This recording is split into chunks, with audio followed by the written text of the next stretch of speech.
Hi guys, welcome back with me again in this channel.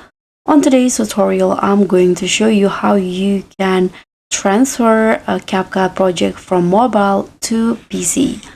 So in here, I've already opened the CapCut PC and here basically if you want to transfer a project, you can just first create a space on your CapCut.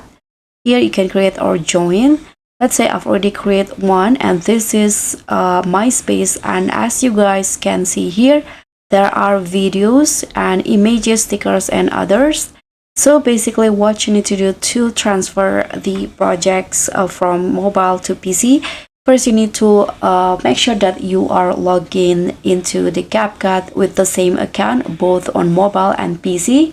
And after that, you can just open your space in here and you'll see the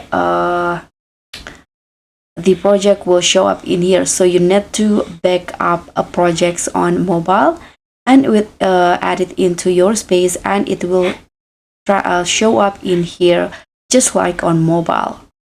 So that's basically all. Thank you so much for watching. Don't forget to like, comment and subscribe. Also click on the thanks. Bye.